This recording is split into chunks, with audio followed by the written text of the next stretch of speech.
and we are a video captioning, transcription, and audio description company.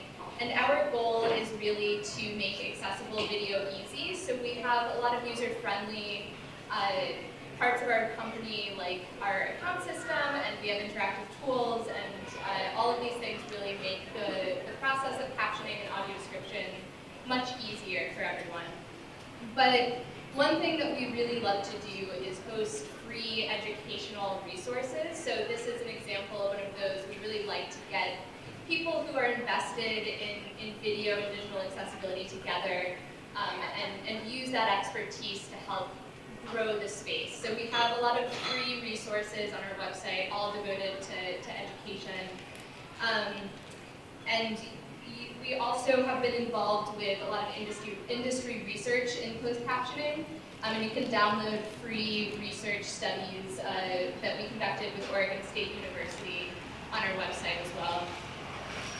And finally, one of the other things that's really important to us is giving a voice to people in the communities that we serve. So we have a project called Faces Behind the Screen, which is a series of interviews with people who are deaf, hard of hearing, and blind, telling their stories and really focusing on all of the great things about being deaf and being blind. And so with that, I'm going to hand it off to our first speaker, Mike Shabanik from Oath, formerly Yahoo, who has done a lot of really great things with video accessibility, and he has a great presentation for you. Hello everyone, great to be here. My name is Mike Shabanik and I head the accessibility team at Oath. I thought I would start with a little video to give you a little background on sort of what we do in the company around accessibility and around captioning. So if you don't mind, I'll just play that right now and I'll be right back.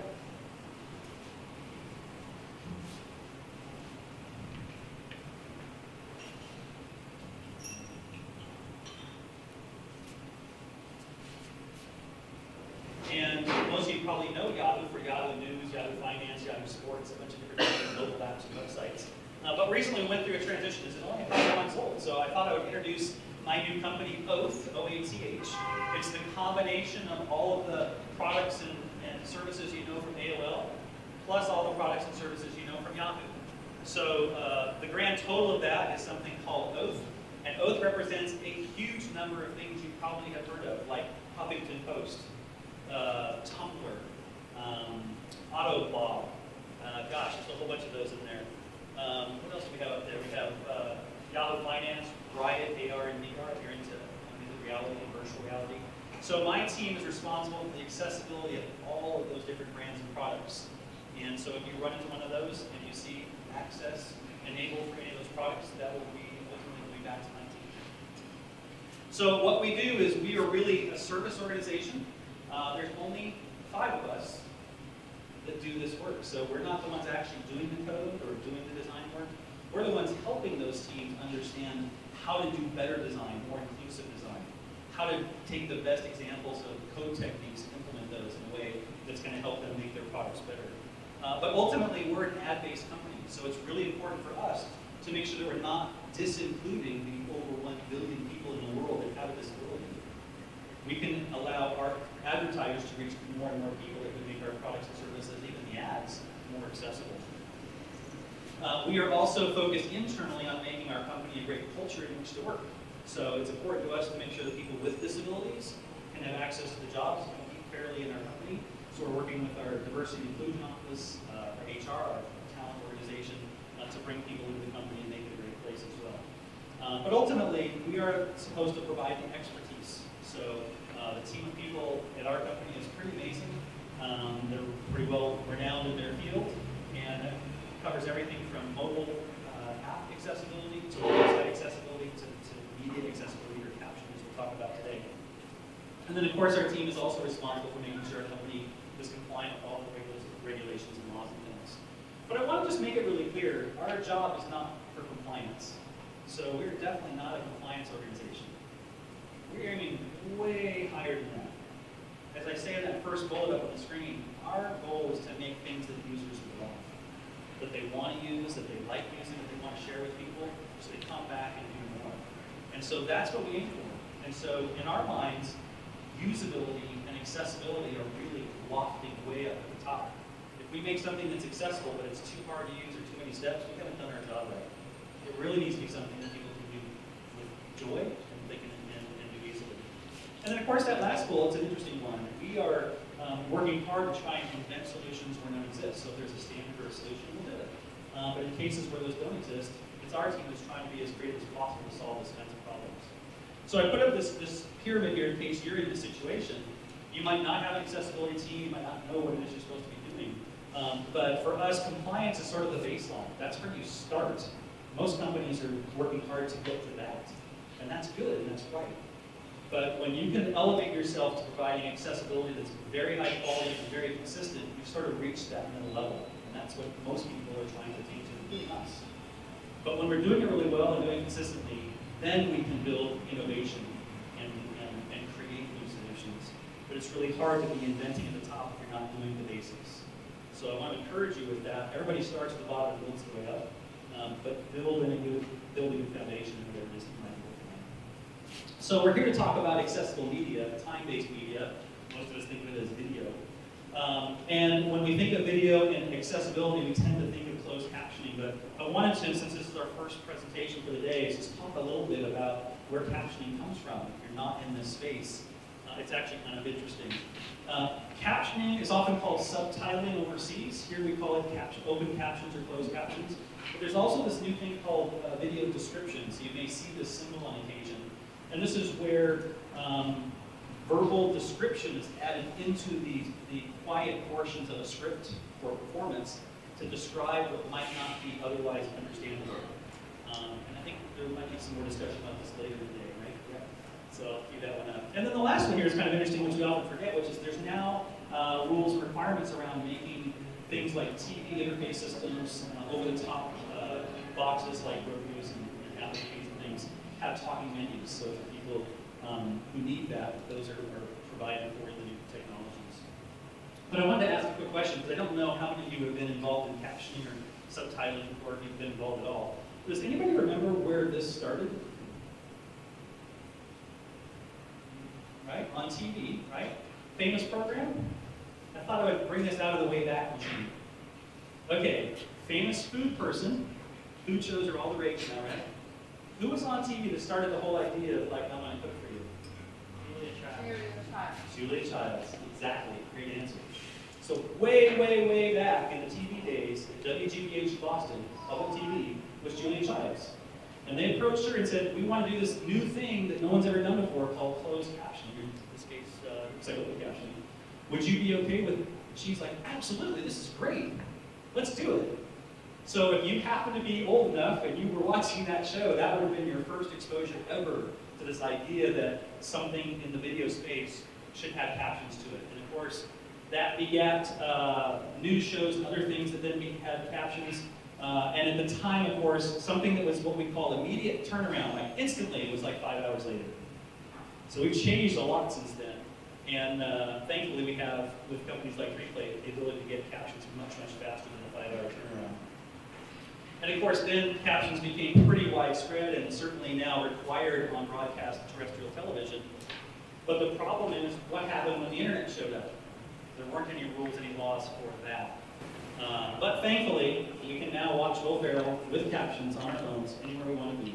So the world has definitely improved since those old days. So before I jump into sort of what we're doing for captioning, I thought it might be interesting to give you a little peek into what we do overall at Oath, because captioning by itself for us isn't enough, right? We want to think about holistically every person and every experience and how that's transferred to every user that uses our product. So we created something that's really rather unique in the industry. It's called the Accessibility Lab. It's a dedicated space up in our Sunnyvale campus. Some of the people in the audience have been here, so if you want to talk to them about it or ask them about it, maybe you guys can raise your hand or just make yourself known somehow if you've been to this lab. I know there's a couple people good. So you can pin them down too if you want to know. But the idea here is that we look across all of the different disabilities, including hearing loss. So for us, it's just as important to make something available to the blind or people with dexterity or mobility issues, all those sorts of things. So in this lab, the back of the wall there is glass if you're not able to see this. We have a little library there of all kinds of topics, whether they're social around disability. And we bring teams in. We bring designers in from all over our company. We sit them down and say, what do you know about accessibility? And we ask a really interesting question, and I can ask you guys the same thing.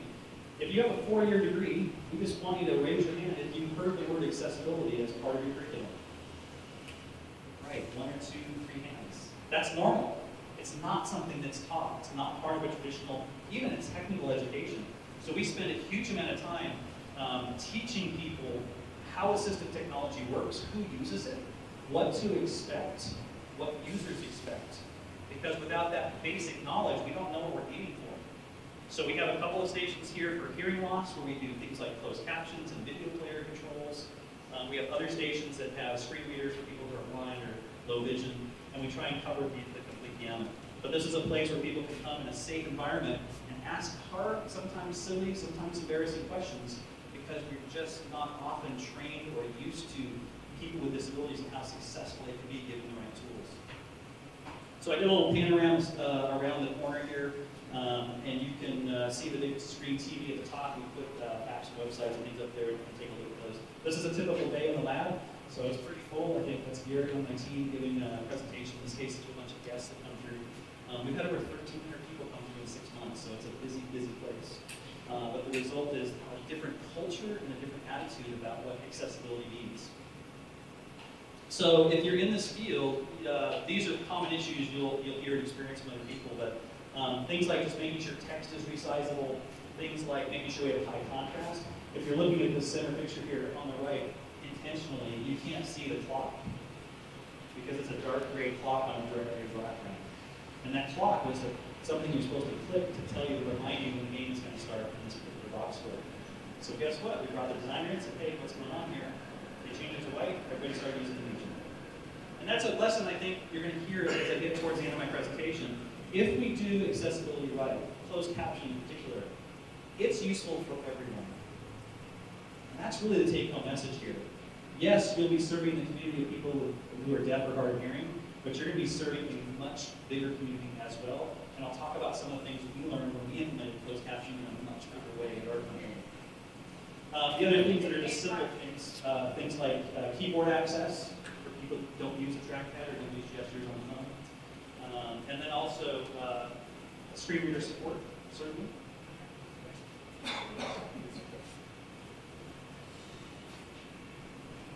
And then, of course, the last one is closed captioning. So for us, it's really critical that the entire experience from end-to-end be accessible.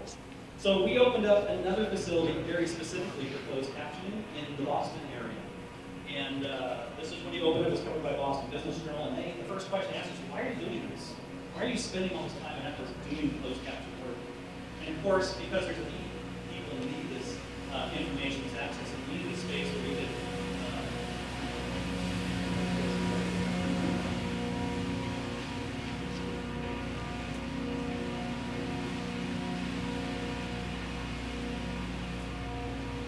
we needed a space where we could bring in all the different devices and platforms on which we actually stream video.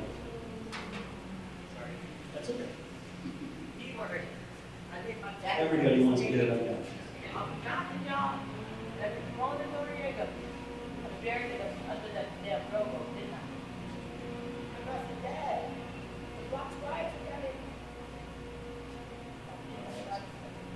So this is the Boston Lab. And in it, we have pretty much every mobile and over-the-top and desktop and TV device. And this is sort of our central command post, if you will, for monitoring closed captions across all our different platforms. So we have everything from personal computers to tablets, Android and iOS phones. As we talk about Roku's and even game systems that we have products on where people can stream our video. So the goals for us in terms of captioning, and I hope that they're your goals as well, is really to make those captions available as immediately as possible. You can imagine if we're doing Yahoo Finance and the captions come a day later, how important is that? Probably not so important. Other things that are evergreen, you can put the captions on at some appropriate time. But our goal is always to get them as immediately as we possibly can when those videos are available. We also want to make sure that the captions are high quality. And this was, for me, a really big lesson. When I first came to this, I thought captions are either there or they're not. What does it even mean to have quality captions? We're going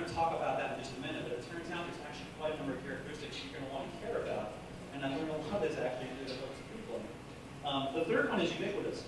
People want captions wherever they want to watch the video, and you can't always predict which video people are going to want to watch, but it's part of the difficult, part of the issue you want to track is which videos do we caption? Do we do them all? Do we do some of them? Do we do one that are the most watched?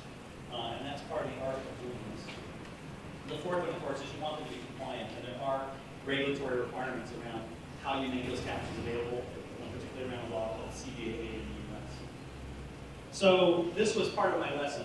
We started captioning long before we went free play, and we started to hear things back from our consumers who said, something's not right here.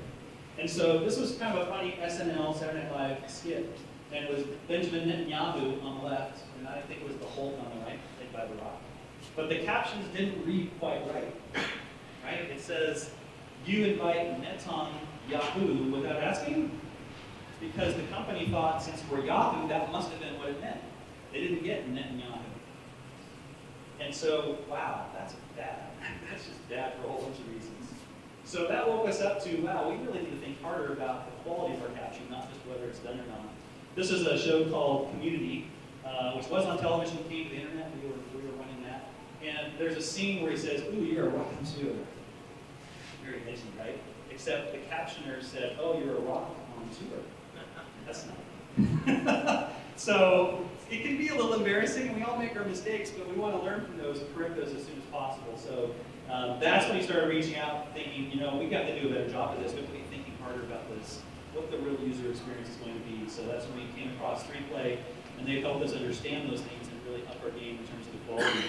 So now if you go to something like the Yahoo, I think this is Yahoo Finance, there's actually some green on black captions across the top here, and it's much more accurate, it's much more timely. And in fact, this particular feature is one that's pretty rare. Most of the time, captions are going to appear across the bottom of the screen. But if you have the lower third, as it's called, where you have the text or a ticker running across, they'll overlay information that users want. So we've built in a feature that's not required, it's not even requested. We just did it because we thought it was right. And it's the ability to move the captions to a different portion of the screen so we can place them on top. So if people prefer those, they won't overwrite the information that might be occurring on the bottom screen, emergency broadcast information, ticker symbols, whatever it happens to be. I also have another one of these. This is, we work with a lot of partners. So we're doing a lot of this captioning for ourselves, but we also bring captioning in-house from others. This is an NFL football game that was captioned recently. I don't know if we have audio on this one. We'll give it a try. But if not, the captions are there, so you can watch this way. But this is a helmet cam view of the game, which is kind of fun. This is using a different technology for captioning live on live captioning, if you will. So we talked a little bit about the quality issue, and this, as I just described, is really, really important for us. Being timely, as I said, for finance is obviously a big deal, but even for news stories, being as timely as you can possibly be, providing that video and the captioning at the same time is really, really critical. Accuracy, I think we already covered, and you got a chance for that. Synchronize is another one. So sometimes you'll have perfect captions, but they'll be appearing after the scene. Or they might appear before the scene. Now, if you're watching a drama, or a mystery, or a joke, and the caption punchline appears before the joke happens, and everybody's laughing, it doesn't really work. So making sure that that's synchronized turns out to be really, really important. Similarly, sometimes captions start late, so the first part, the introductions aren't there. Sometimes they end early. Sometimes they drop out in the middle. So it's actually really important that as you design your systems and you're doing monitoring of captions, that you're watching for these sort of events throughout the entire presentation. And then, of course, you're making sure that they're complete. So as I mentioned, we do a lot of our own original programming. And so for everything that we make in-house, Yahoo News, Finance, Sports, everything, we ensure 100% have captions available. So when you click, you're going to know you're going to get those. As I also mentioned, we work with a lot of partners. And these are some amazing name brand companies that produce a lot of video. So we'll work with them to bring the captions they provide in. In some cases, we're actually captioning videos that they give us that they don't caption. So we're, at the moment, the only place that we know of where you can get a New York Times video with captioning. The New York Times doesn't caption yet. And so we're talking with them about how to get that in place and what that might look like. The other interesting thing, too, is we asked a lot of users, what would you like to see? What would you want to have captions? You know what they told us? It's an amazing thing. Movie trailers. It's kind of amazing that movie trailers don't have captions. You can go to a theater and ask for assisted listening devices. You can ask for all kinds of things that will present captions. But if you want to see a trailer, you got to come to Yahoo. That's the only place you'll be able to actually preview the movie you're going to see with captions enabled, which is kind of cool. I always get asked, so how big is this? Is it just a little bit of work? Is it a lot of work? Like, how many videos are you actually doing? And so I put up a recent quarter. I won't say which one. I got to be a little bit careful about disclosure on some of these things. But in 1 quarter of 90 days, to give you a sense of the scale, we were doing 40,000 videos. 40,000 videos. So yes, it can be done. I don't know if any of you have 40,000 videos you post online, but trust me, it's possible. 120,000 video on demand minutes and over 200 live hours of streaming. So we're really at a scale that's colossal. And it's been interesting because the initial conversations we had where it's going to cost too much, it's going to be too hard to do, and there's just too much volume, we can't do it. And slowly but surely we've proven that case that, you know what, start small, we'll get more, we'll improve our quality, we'll expand our coverage, and now we've reached a place we're pretty happy with, but we still have more we want to do. So we're not done yet, but I think we're a good way along the way. I mentioned this law called CVAA. It's relatively new. It's the 21st Century Communications and Video Accessibility Act. That's a mouthful. So we just call it CVAA. And it has requirements around things that were previously broadcast on television that come to the internet, and that within 15 days you need to, if you stream those, make sure captions are also provided. So there's some teeth in that. You want to make sure you're covering. But I think this is a really salient point, and I hope this is encouraging to you. If we only applied the compliance guidelines and said, what's the minimum we have to do to not get sued? 1% is what's required. 99% of what we're doing because we want to. And I'll tell you why we want to in a minute, but that's a really important thing. Aim high, you will be well rewarded. So, nicely, one of the advocacy groups called the Hearing Loss Association of America saw what we were doing, was tracking all of these things and the changes that were happening, was gracious enough to give us an award in 2016 when we were Yahoo, really acknowledging all of the work that was going on in the closed captioning. But I also want to make it clear, we're also doing work in the video player. Because it's just as important to make sure that that captioning button is easy to find and that it works, and that all the settings are there, and that people can get to it, not just that the captions exist. But for us, the return of the reward was way bigger than the reward we were aiming for, which is to enable people with hearing loss to be able to enjoy all the videos the rest of us enjoy. So the first one certainly is to serve that community. But the other one that's very interesting is when you put text on screen, that video gets really sticky. And that's an insider term for people watching. And if you're in the internet business and you have stuff that you're streaming and you want people to watch because that keeps them on your site longer or that allows you to sell an ad and generate more traffic, that's a big deal. It's a really big deal. And this is not just sticky to people with hearing loss. This is sticky across the board. So the length of engagement and the number of people who engage in the video when they're scrolling through a screen or clicking on their phone is really, really high. And that was something I don't think we were quite prepared for, but something that has really, really helped us overall. We're looking at some numbers in the industry that tell us that something like, maybe Josh or Lily, you can confirm for us if you've seen something different, but like 85% of the views when people are going through their website or their mobile app, those videos are on mute. And if you don't have text on that screen to entice someone to know what that video is talking about, the chances of holding that person and conveying that information is a lot lower. So in the given environment we're in, again, having captions that are available on screen, playing mute allows people to enjoy those in environments where they don't have headphones, or they're in a public place and they can't use the speakers.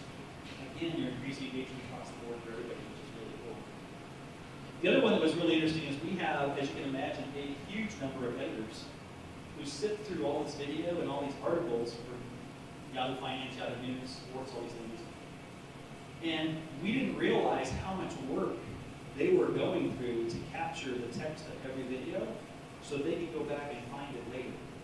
So when they found out we were doing all this captioning, their first call was to our team going, how do I get this?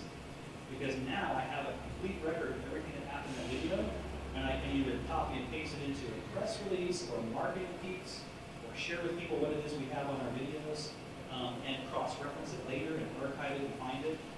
That turned out to be a humongous savings for that team. And again, something that we hadn't really anticipated, but makes now, we look back at it, perfect sense. So some huge returns on that for us. If you have it in you to translate the captions, usually there's a baseline of English, but you can translate to other languages. You can't talk free today. You have the option now to open up markets you didn't have before. Instead of reshooting an entire video, it's a part of it you might not even be able to. But if you can provide it in multiple languages, suddenly that video is useful in a lot more countries. And you want to be more global or national, or friendly to multilingual speakers in the States. This is a great way to sort of start to get that toe in the water before you're actually doing different production for different videos. And the last one, for us, is a really, really big deal. As I mentioned with our editors, once we have the text, it's incredible how we can search on that and personalize what people are doing. But what's even more interesting for us is we have the time code to go with the text. So we know where in the video someone wanted to share something or stop to look or find the information that they cared about when they're sharing with a friend.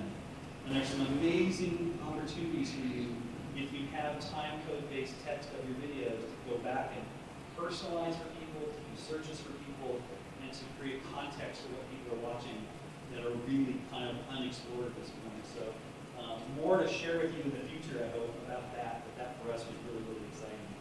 So we have a set of values at our new Oath company that are very explicit for us, and one of those stated values that every new hire comes in, when they come to our company, they see this, and it's why on their first day, new hires come and get their laptop, they get their badge, and they visit that accessibility lab. That's one of the first things they hear when they come to our company. So when we say we're committed to inclusion as a value, we really do mean it, and we're heavily invested, and we're so thankful to have companies